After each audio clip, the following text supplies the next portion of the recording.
Hey, this is Steve Sims. Welcome back to another episode of The Art of Making Things Happen, the podcast with me, Steve Sims, and I've got Jeremy Delk. Now, if you're thinking, I've heard that name before, yes, you have, because there's been another episode in. Look it up, search it. Jeremy Delk's been on The Art of Making Things Happen before. But we had a great conversation in New York where he was a keynote speaker at an event that I was at, and we were talking about entrepreneurs and mindset and focus. His book's coming out. But we were also talking about the impending recession and depression and, oh my God, should we be terrified? And he was quite adamant about going, no, we shouldn't. We just need to be prepared. Listen to the episode on how you can get your mindset right for all things that happen in your life. And bearing in mind, shit happens. That's the tattoo that every entrepreneur needs to wear. So when the next thing comes across, you're going to be able to think, well, Jeremy Delk told me this. Listen to the episode, enjoy it, use it, and have it benefit you. Hey, Jeremy, welcome back to the show. Hey, Steve, thanks for having me. Good to be back. Now, I remember the reason I wanted to get you back on was because you actually did a keynote for the speakeasy community back in New York, and it got a lot of conversation, got a lot of people talking and thinking differently.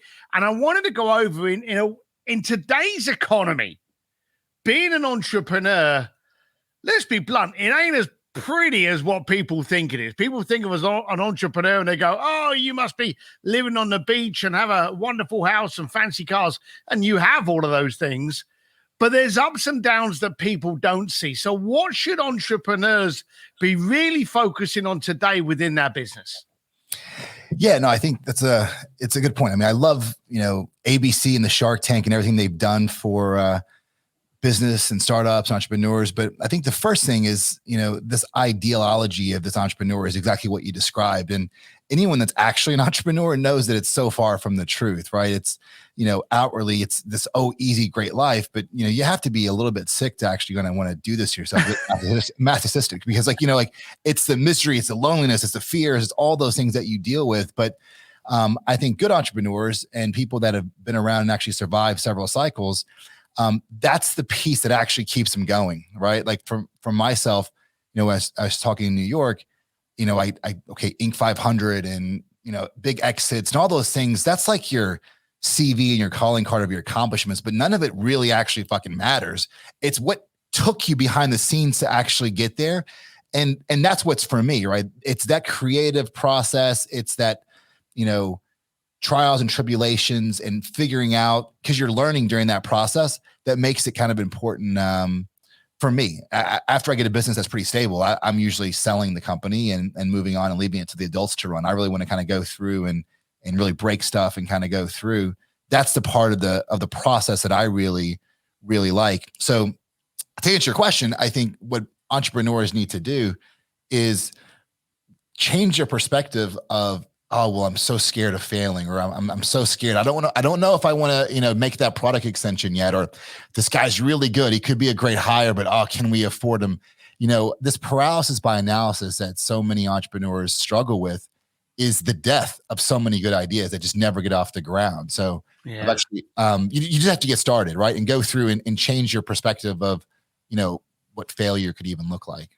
Now, you're a failure. You're a fuck up, like all entrepreneurs.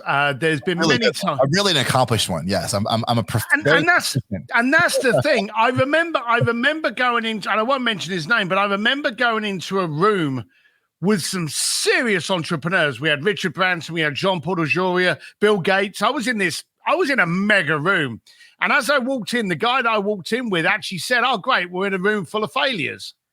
And I was like, holy shit, that's a little bit rude. And he felt my temperature go down. He looked at me and went, no, you don't understand. These people know what failure is like, and that's where they've learned from. You see, failure doesn't define you, it refines you. And you're right, all of the massive accolades you've had, Fortune 500, multi-million-dollar exits, sales, all of these things you've had, that's the highlight reel. They haven't seen the shit that you've gone through. And we're actually just about to go into a world, you can't make this crap up. We've come out of a pandemic. We're in a war. Now we're talking about recession, depression. Are you nervous about these impending next few years? Oh, I love it. I'm not nervous at all. I mean, where there's turmoil, there's opportunities. I mean, that's When everything's fucking lollipops and gumdrops, that's when I get worried, right? Yes. Just before I got a notification, the Fed just, bumped the Fed rate by 75 basis points, which is like since the 80s. Where's it going to go? Who knows, right? I think, but those are all outside things. Like I just choose that they're happening to other people, not me. I think I just focus on what I can control and what I do. And that's all you can do, right? So going through and having big thoughts and trying to make it impacts is important, but control what you can control and embrace the reality of what you can't and get comfortable with that. I know I love that term you said, the lollipop period. The trouble is that this actually breeds complacency. When you've got a society and an economy that is just doing ridiculously and in 9 times out of 10 artificially well, people come complacent with their money. Yeah, I'll buy that. Yeah, I'll get that. Oh, I'll buy that on my credit card. And they become complacent. And they don't look at the value. They go, oh, I'm making loads of money. I'll do that.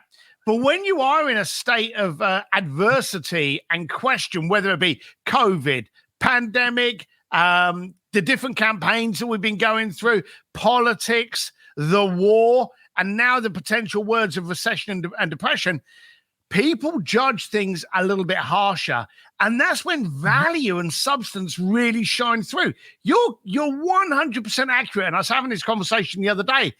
Now is a great time to benefit. Now is the time where people actually look at how they're spending money and going, hang on a minute, I'm not going to be freewheeling and complacent about it. Am I getting value from this? And if you are, this is your moment to shine. Absolutely. I mean, as I said, this turmoil breeds opportunity. And I think I'm actually just finished a chapter. I've got a book that I'm working on, and it's literally, it's called Without a Plan. Right. And it's got an entrepreneur component to it, but it's very memoir-esque. And its subtitle is, Unbound Action and Failing My Way to Success. So I really tell the stories and weave my components of me becoming the youngest trader on Infidelity investment history at 20 years old, institutional equities, only happened because I blew up a $2 million stock portfolio in 3 days, right? So in that moment where it's all falling apart, that's really where those special lessons kind of go through. And as you start to embrace them, right? I think I can go on like our school system and how like kids and people are programmed wrong to be away and shy from failure. I think I fail as fast as I can and run towards failure because that's where the learning really happens, right? Because you truly don't have it all figured out. No one does, right? I've heard you speak, right? Like, did anyone have a plan for a fucking pandemic? No, you can't plan for some of those things. So why bother kind of figuring out? Just get going, use the information that you have at your hands, and then go from there. But it's all perspective, right? I mean, just, when you have these ups and downs in the economy, there's no more or less money. I mean, after COVID, they put $1 trillion in stimulus in, but there's no more or less cash that's there. The cash is still there. It's all consumer confidence, right? And it's that perception. So if you're offering a good or a service or product, you've got to put yourself in your customer's mindset. What's their fears? What's their concerns? And then be able to project and offer value or services that can help alleviate where they are, emotionally, financially, et cetera. But yeah, there's going to be so many opportunities that kind of come this next couple of years. Now, when you spoke in New York, you shared the stage at one point with a gentleman by the name of Ari Meisel. And Ari Meisel has always said, get going, then get good. Now, you're putting the No Plan book together. And how have you written the book yet? Is it out there or is it coming soon? Yeah, the books, we got the first draft of the manuscript done. So the body of it's there. We're hoping to have it out before Christmas. So it'll when it come out, I'll get you closer to it. And listen, I think it's important to go through context. I haven't gotten to where I am just off of, it'll all be okay and it's going to be fine. But it's been off that emotion of just forward motion, good, bad, or indifferent, and kind of go through it. But you can break it down into simple pieces. I just, on my website, jeremydelk.com/one-page plan. It's literally a one-sheeter that I've used for every one of my businesses, some of which we've grown to $500 million valuations. And it's all it is a direction. It's, hey, this is where I want to go.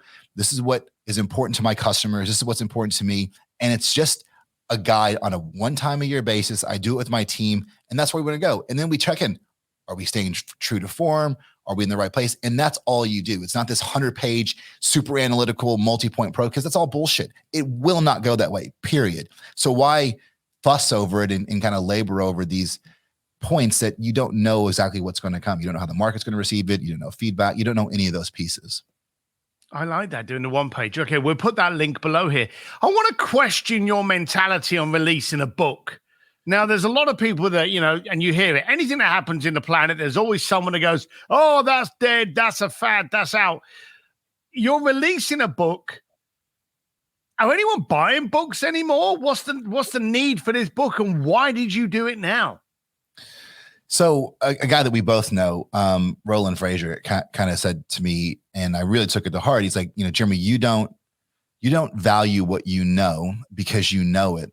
And it's so simple. And that's why he's annoying, because he says he's like prolific. Yeah, he is. But it was like, wow, that's true. And it resonated with me because, I was looking at doing a investment in this software deal for a client I coach, and started there. And let's go look at like it's going to lead into an investment. And the problems that he has in his world are, it's monumental. Like there's no way. And for me, it's fucking crayons. It's so easy to go through. And that's not because I'm super smart. It's because I've got knocked down so many times that I can kind of see those angles.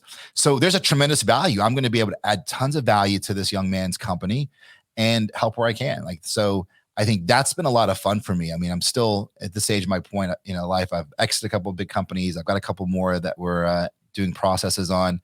Now, for me, this book has been very much therapeutic, but I think you have there's a bit of a responsibility, right? I think for entrepreneurs that I've learned a ton from peers and mentors and reading books and going to conferences. I've learned a ton. I think there's an opportunity, or a responsibility rather, there's a responsibility for someone that's kind of went down the path to share the war stories and the battle scars, to say, hey, maybe this will help somebody. And that's really the hope, right? I mean, it started out for me just more memoir stuff for the kids and kind of telling my story.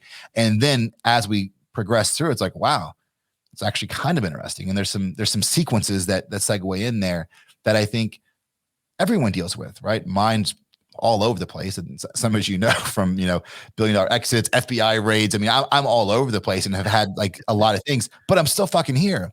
And I think that's the component. So hopefully someone doesn't go to the same extremes that I've had to go through, but we all deal with adversity. We all deal with like this looming threat of like, hey, this is an impossible situation, but you're still here, right? Look back on it. Look at the worst thing that's happened to you. And I think we'll all see like, yeah, well, that sucked, but I'm still here. But we so easily forget it. And it's easier said than done to remove that emotional component, but that's hopefully what the takeaway will be. I liked it at the beginning of the podcast. You said that all entrepreneurs were a bit sick. We move away from the stability of a 40-hour paid gig to the instability of being an entrepreneur. So it's that kind of weird point in us. And you're right. It's very therapeutic when you start writing a book that you suddenly go, I just did that normally. And as you put so poetically, you can draw it with crayons. You've known this, you've gone through all of the failures and issues and problems and downsides that you have allowed you to be able to become educated from them and grow from them. Why are so many people frightened of that word failure, though? No, I think it's something they're predisposed to, right? Like going through like, oh, I don't want to be a failure. I mean, being an entrepreneur is lonely sometimes, right? I mean, especially if it's your own business, like you got to put on a happy face to your family. You got to, hey, employees, it's all good. Even if you're worried about making rent or payroll, like, so it's a very lonely place to be. And you have this overwhelming, I don't want to fail. And I don't want to fail. And it's a framework of what failure is. Like, skip to it. What if you did? It's so basic. What if you did? When I lost all that money as a kid, was I dead? No, I would go home with my mom and fucking lap it up and figure it out. I didn't do that. I went to a different direction and leaned in, but like really break that down. What if you actually do fail? It's not the end of the world. Learn from it. Don't fail twice. Don't make the same mistake twice, but learn from it and then adapt. I think it's really so many people I see, I think personal life is a separate deal. But in business, I'm 100% confident that I don't believe in, there's something good or bad that actually happens to us in business. I think they're just a myriad of series of events. this economy, interest rates, those are all just events. It's the actions and emotions that we apply to those events that dictate the outcome, whether it was a good or a bad deal. And I think that's hard to do in the moment and takes practice. And even when I've been in some dark spots, you got to take that step back, move away. Like, all right, if this was someone else's situation, because sometimes you can give advice to someone else better than yours. Give yourself some advice in that moment is a good rule of thumb. Now, what kind of habits do you have to keep your mindset like that? Because, you know, you again, we've been up and down, all of us. We know you have.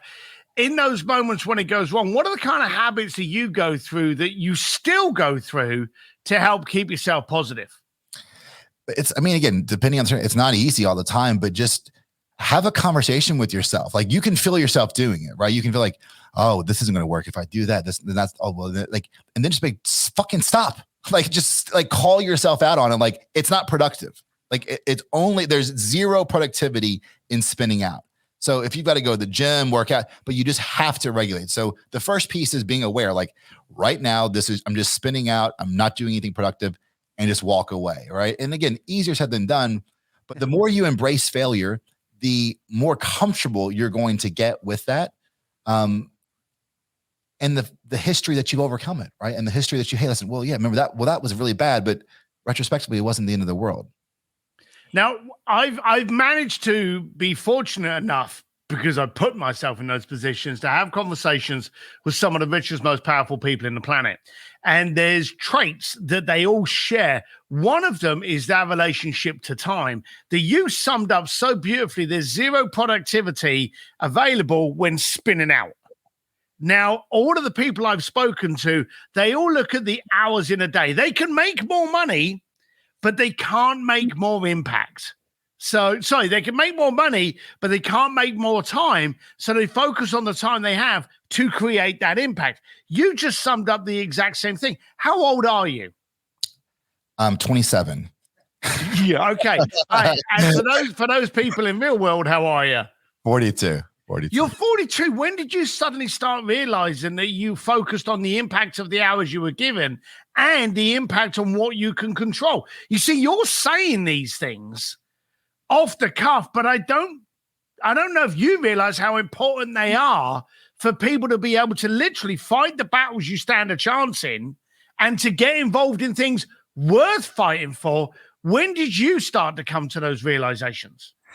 I think at 7 or 8 years old, I think I did it. And so I lost my dad when I was young. It's like a bit traumatic component. And you can read about, there's 2 chapters in the fucking book, but I think I didn't know it then, but through a ton of money in therapy and like kind of really retrospectively, I learned, that innately and just by, function, you're not promised tomorrow. Right. So I think that has subtly kind of gone through. And I think subconsciously is why I've always just been so driven to like, there's more, there's another level. And I go through that. Sometimes it took me a long time because I would have these big accomplishments in my life and I wouldn't feel anything, which was weird, right? Like, I built my beach house. Like, oh, you would think sitting there on your deck on your pool and looking at the beautiful ocean, it would be this serene moment. I literally felt nothing.